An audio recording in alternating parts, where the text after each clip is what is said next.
sir. Uy, Bumili po ako ng... good morning sir. Ano po yung malilingkod po? Bumili po ako ng kahoy eh. Binigyan ko na po ng enemy. Ano po bang may recommend na? Animal po. So, based po sa senaryo sir, sa ginawa niyo sir, so gamit na po kayo ng animal. Ang animal po kasi ay ginagamit po natin sa metal o sa kahoy. So, maganda rin po siyang gamitin sa mga ibang parts ng mga kahoy. So, but hindi nyo na sir subukan ang natin, wood stain. So, ang wood stain po kasi napapanatili niya po ang kagandahan ng kahoy. So, makikita niyo po yung mga hasping. So, ang wood stain po kasi, mas matibay po siya sa varnish. Ang varnish po kasi sir, nag-i-stay lang po siya sa pinakaibabaw po ng kahoy.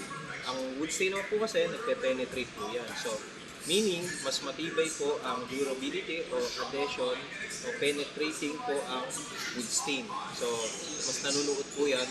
Kaya mas maganda sir, mag-wood stain kayo. Marami po tayong kulay na available sir. May chestnut, may dark brown, walnut brown, American walnut, and red mahogany, cherry, and wheat brown sir. So, ang oil wood stain sir, so kailangan nyo pong gumamit ng clear gloss lacquer or tsaka sanding sealer. Ang purpose po kasi ng clear gloss lacquer ay protektahan ang wood stain natin sa scratches.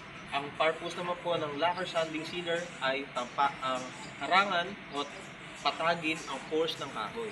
So yan po. Kung ang kahoy nyo naman po sir ay may mga patsi-patsi, so kailangan po nating dumaan po sa proseso ng paglilinis. So sanding po ang tawag doon sir. So kung hindi nyo naman po sir kailangan ng dalawa, meron na po kami offer na PYE Varnish Polyurethane. Ano po ba ang PYE Varnish Polyurethane? Ito po kasing polyurethane natin sir, so laminated po yan. So 2-in-1 action na po siya. So may top coat na po siya at may sanding sealer na po. So parang pinagsama na po siya sa isa. 2-in-1 na po yan sir. So no need na kayong gumamit ng clear gloss or lacquer sanding sealer. So on the go na po tayo maglalagay niya sir. So ang advantage din po na to, protektahin si wood stain natin sa scratches at fading. So yun naman po. Ano pa sir? Ano pa ang kailangan niyo?